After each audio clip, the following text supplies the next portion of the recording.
Kalau di Jogja itu saya lihat dari sepanjang perbatasan antara Jogja Purworejo itu setiap pinggir sungai itu pasti ditanami itu, dan itu tidak dilarang. Tapi memang manfaatnya besar gitu loh. Jadi memang itu lahan kosong gitu loh, bisa dimanfaatkan. Seharusnya para pemangku kepentingan bisa memberikan hak guna lahannya untuk ditanami sumber pakan.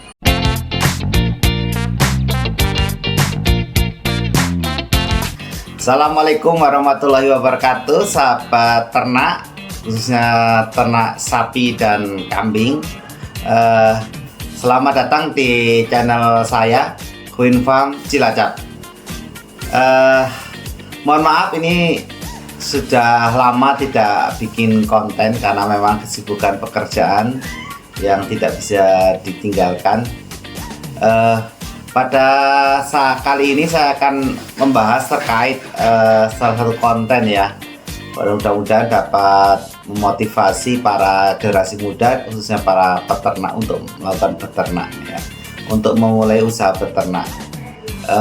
Mengapa sih kita anak muda khususnya ya harus usaha beternak ya, atau beternak sapi ataupun beternak kambing? Namun demikian, sebelum lanjut mohon dibantu like, subscribe, dan komen supaya channel ini dapat bermanfaat untuk sesama. Mengapa anak muda harus beternak sapi ya ataupun kambing ya? Menurut saya, menurut kami, yang pertama adalah peluang usaha ini sangat terbuka lebar ya, karena sedikit peminat dibandingkan bekerja di sektor industri ya. Jadi anak-anak muda yang baru lulus sekolah ya, rata-rata itu kan berpikir ingin kerja di perusahaan seperti itu ya. Sedangkan kerja di perusahaan itu kan saingannya ketat ya. Kalau mas-mas mbak-mbak semua tuh memulai usaha ternak ya, sedikit saingan. Jadi peluangnya cukup besar, itu yang pertama. Yang kedua, negara kita itu negara agraris, di mana-mana banyak tumbuhan rumput, yang mana itu adalah sumber pakan ternak, dan itu gratis ya, itu gratis, tinggal ngambil aja, jadi nggak perlu dibeli ya kan. Sebagai contoh misalkan jerami ya, jerami padi itu kan sumber pakan ternak sapi ya. Itu kalau di tempat kami di Cilacap ini tinggal ngambil, nggak perlu ngasih uang ke yang punya, itu nggak perlu, karena banyak sekali, apalagi di daerah sini itu kan panen terus, nggak pernah tidak ada selesai. Terus yang ketiga, khususnya peternak sapi ini, bahwa data kebutuhan daging itu semakin meningkat setiap tahun. Saya kemarin searching di data Badan Pusat Statistik ya, dari tahun 90 sampai tahun 2000-an, terakhir tahun 2021 itu kebutuhan meningkat. Kalau saya baca kemarin kebutuhan dari impor ya, impor daging ya, impor daging itu data Badan Pusat Statistik mengatakan di situ, kalau di tabel nanti bisa dilihat, tahun 2021 itu 273.532 ton per tahun. Jadi impor dagingnya itu, kalau saya asumsikan, anggap aja per ekor itu 500 kilo impor ya, misalnya 500 kilo bobot sapi yang kita impor, itu kalau per ekor itu sekitar 547.000 ekor per tahun hidup, sapi hidup yang diimpor dari beberapa negara tetangga kita. Jadi peluang usaha ini sangat menjanjikan karena kebutuhan daging nasional belum tercukupi. Artinya sampai saat ini sudah 40 tahun lebih loh kita impor sapi dari negara tetangga. Yang selanjutnya, tentunya kenapa harus beternak sapi ya atau kambing ya, khususnya kambing, itu usaha ini sangat mudah, bisa dipelajari asalkan ada kemauan ya. jadi nggak sulit ya. Kita bisa belajar dari tetangga kita yang mulai usaha, gimana bisa sesukses itu, ataupun dari praktisi-praktisi dokter hewan, sarjana peternakan, ataupun kalau yang sekarang itu teman-teman itu banyak belajar dari YouTube ya. YouTube, jadi memang YouTube itu sangat bermanfaat ya. Dari Google, dari searching di Google, bagaimana peternak sapi, bagaimana cara memilih bakalan sapi, bagaimana cara penjualan, semua tuh ada sekarang. Karena sekarang kan kita ada di generasi Z ya, semua ada, beda zaman mbah-mbah kita dulu. Jadi tidak ada kata yang tidak bisa, semua bisa dipelajari, tergantung dari kemauan. Terus selanjutnya dengan beternak kita bisa berkontribusi untuk ketahanan pangan nasional. Jadi kalau kita mandiri di peternakan, di daging, kita nggak impor. Jadi kalau kita di embargo misalkan yang sama tetangga, oh nggak usah kirim sapi ke Indonesia, nggak masalah, kita udah swasembada daging sapi. Itu pemikiran saya seperti itu. Mari kita peternak Indonesia maju, Indonesia lebih jaya, dan terutama untuk kantong kita bisa menjadi sumber-sumber pendapatan. Oke, selanjutnya kita bahas tantangan ya, atau kendala dalam peternak. Tantangan atau kendala, permasalahan ya, yang harus kita carikan solusinya. Kenapa sok peternak sapi itu kendalanya apa? Nih, menurut saya yang pertama itu adalah modal usaha ya. Modal usaha. Jadi banyak peternak-peternak muda itu, bahkan yang sudah senior, yang saya kenal itu terkendala dengan modal. Memang untuk peternak sapi dan kambing itu modalnya besar. Namun demikian solusinya sudah diberikan ya. Kalau menurut saya, pengalaman saya, yang penting kita itu adalah produktif. Kita punya konsep ya. Kalau kita punya konsep ya kan, dan produktif, kita akan dinilai orang. Orang itu akan menilai kita, kesungguhan kita. Jadi modal itu bisa kita peroleh dari investor ya. Jadi karena tetangga kita atau saudara kita melihat bahwa kita itu progres yang bagus, pasti dia akan memberikan modal kepada kita. Seperti itu. Itu yang pertama, sumber dari modal. Terus yang kedua dari pemerintah ya.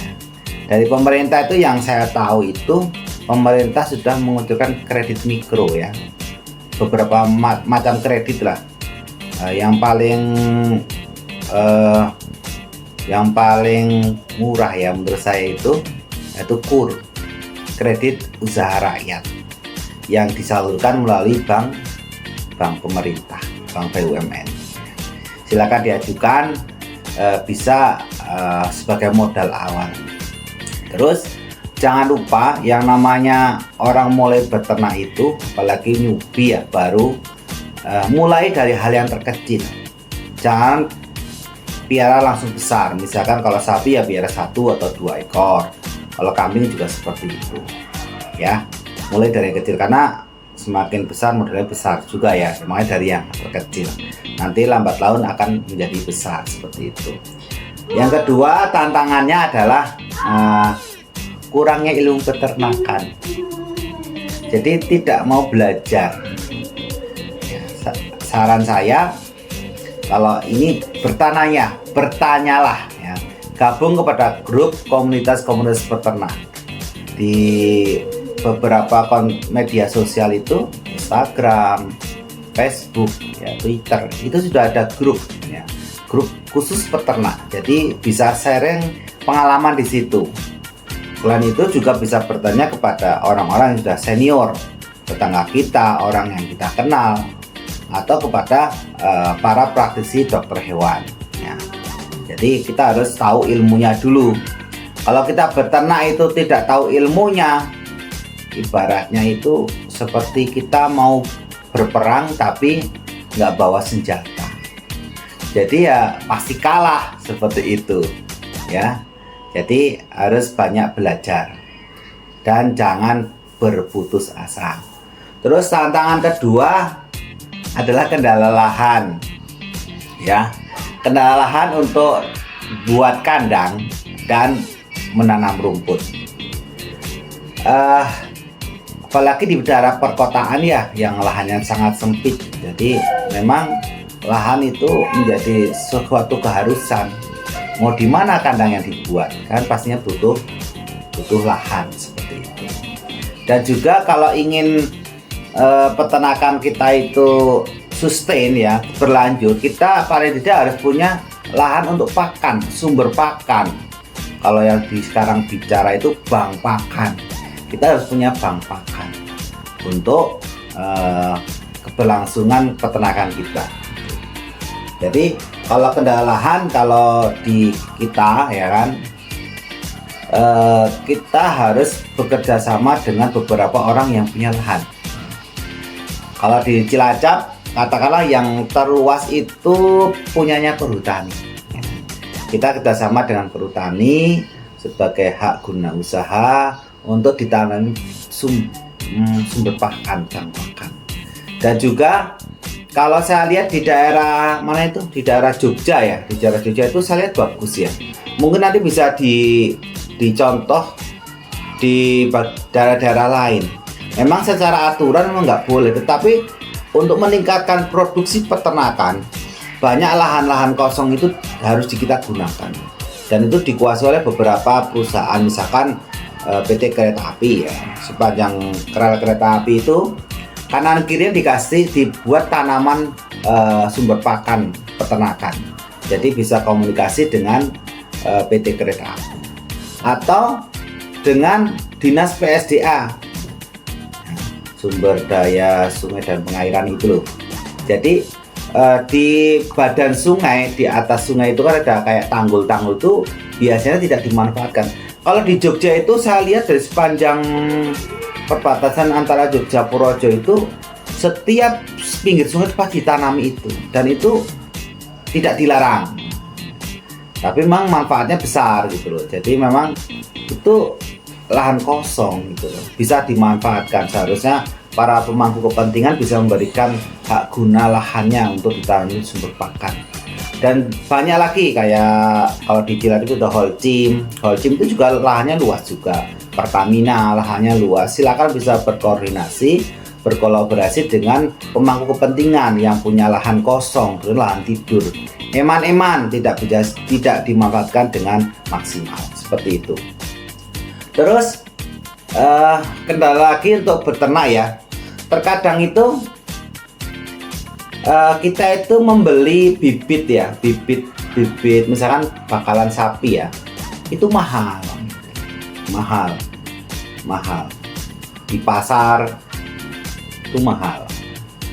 Terus penjualannya murah, pada saat dijual itu murah, sedangkan biaya pakan itu mahal juga. Solusinya kalau menurut kami, kalau beli 1-2 biasanya itu memang mahal.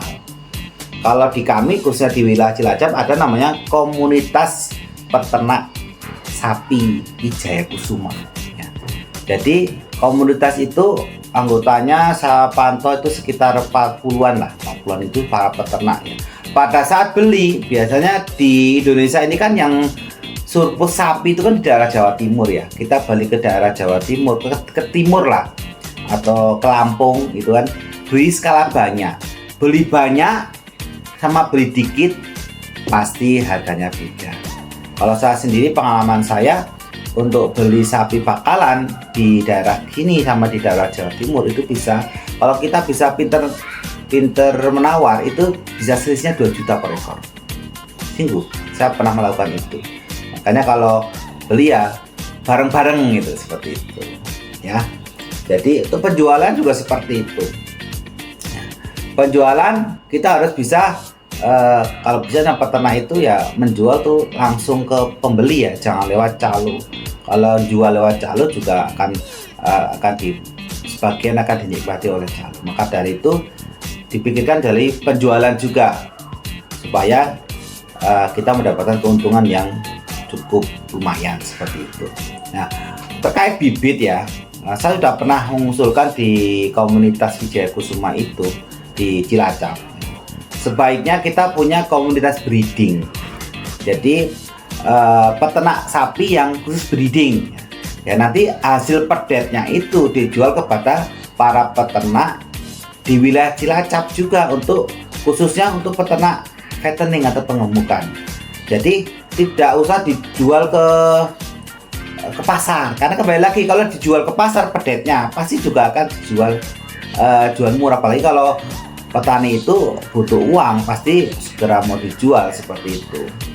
Sedangkan hukum ini ya, hukum perdagangan ya, kalau kita beli itu mahal, kalau jual itu murah. Maka dari itu, untuk menghindari itu, kita bergabung pada suatu komunitas yang memungkinkan harganya bisa lebih stabil seperti itu. Terus kendala selanjutnya adalah akses dari layanan kesehatan hewan ya. Jadi memang namanya kesehatan hewan itu adalah domainnya dari para praktisi kesehatan hewan, dalam hal ini para dokter hewan ataupun para mantri. Namun demikian, sebagai peternak, supaya kita lebih maju dan mandiri, paling tidak kita harus belajar kesehatan hewan ya. Hal-hal yang bisa kita tangani sendiri ya kita tangani sendiri ya kan. Tentunya kita minta pendapat dari saran dari dokter hewan. Misalkan sebagai contoh, misalnya penanganan sapi kembung ya kan, atau kambing kembung ya. Kita harus tahu, jangan tergantung sama praktisi hewan. Ya kalau pas kita panggil itu datang, kalau orangnya lagi di luar kota kan susah juga seperti itu. Maka dari itu kita harus mandiri di kesehatan hewan. Kita harus belajar menangani penyakit sapi, misalnya kembung. Karena kembung itu menurut pengalaman kami, kalau tidak segera diobati dalam jangka waktu 5 jam, sapi itu bisa mati ya, seperti itu. Makanya itu harus segera diobati. Kalau di tempat kami, alhamdulillah ya, para praktisi hewan itu selain dia bisa datang ke kandang, kita panggil gitu kan, selain dia nyuntik dia juga memberikan layanan konseling. Jadi kita aktif bertanya, Pak ini sapinya kenapa gitu kan, terus saran Bapak seperti apa. Mereka tuh memberikan konseling dan alhamdulillah sangat bagus ya. Sebagai contoh lagi, misalkan pemberian obat cacing. Obat cacing itu nggak perlu manggil dokter gitu kan. Tinggal beli aja di warung peternakan, warung pakan ternak itu. Beli yang bolus itu, yang macam-macam, ada kandungannya itu Womet, Womsol ya, seperti itu. Itu satu bolus itu untuk 200 kg berat badan. Itu diberikan yang pertama itu, kalau dari pedet ya umur 2 minggu atau 1 bulan seperti itu, dan seterusnya. Jadi kayak vitamin itu tidak perlulah. Kita harus bisa mandiri seperti itu, karena kita bicara supaya peternak ini lebih maju gitu loh. Kalau kita tidak bisa mandiri, gimana bisa maju seperti itu. Banyak cara lah untuk bisa belajar terkait dengan kesehatan hewan itu sendiri. Terus kendala selanjutnya itu adalah biaya pakan yang cukup tinggi. Apalagi kalau bicara fattening ya, fattening itu 70% itu adalah biaya pakan. Jadi kalau misalkan keuntungan 10 juta, jadi 7 jutanya itu adalah untuk biaya pakan. Jadi untung bersih kita itu hanya 3 juta.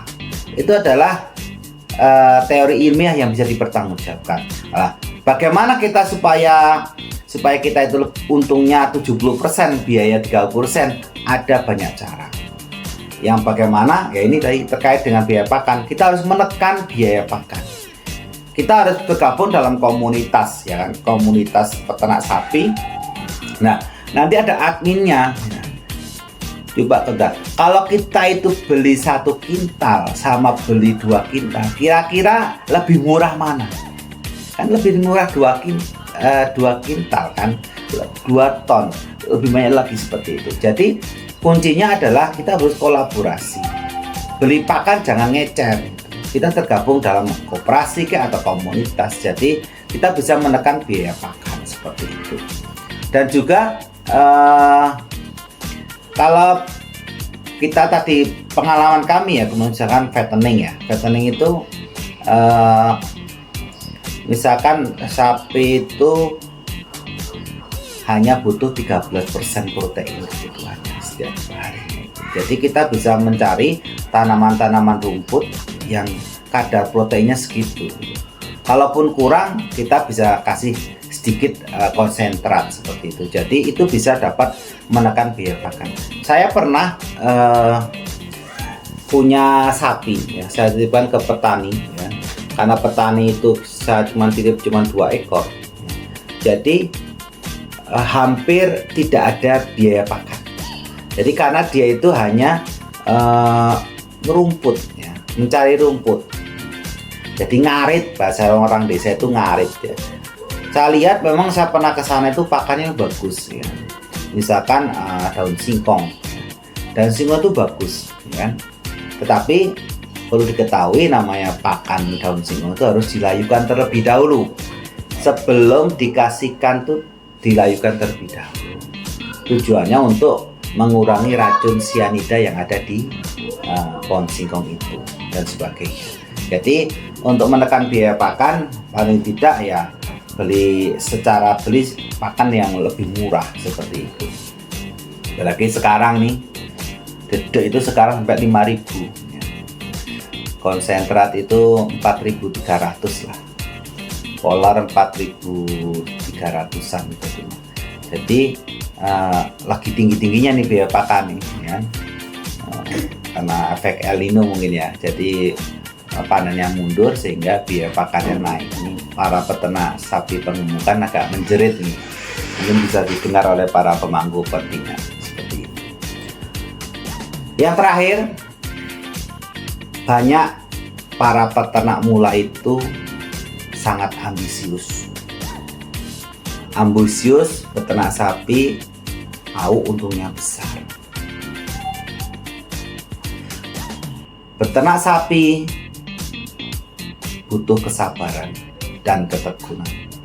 Nikmati prosesnya. Kuncinya itu. Jadi nggak usah ambisius. Butuh kesabaran, ketekunan, dan nikmati prosesnya. Hasil itu tidak akan mengkhianati proses.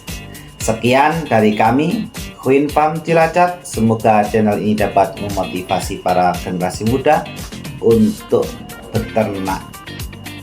beternak sapi dan kambing. Banyak kekurangan mohon dimaafkan. Sampai ketemu di lain kesempatan. Assalamualaikum warahmatullahi wabarakatuh.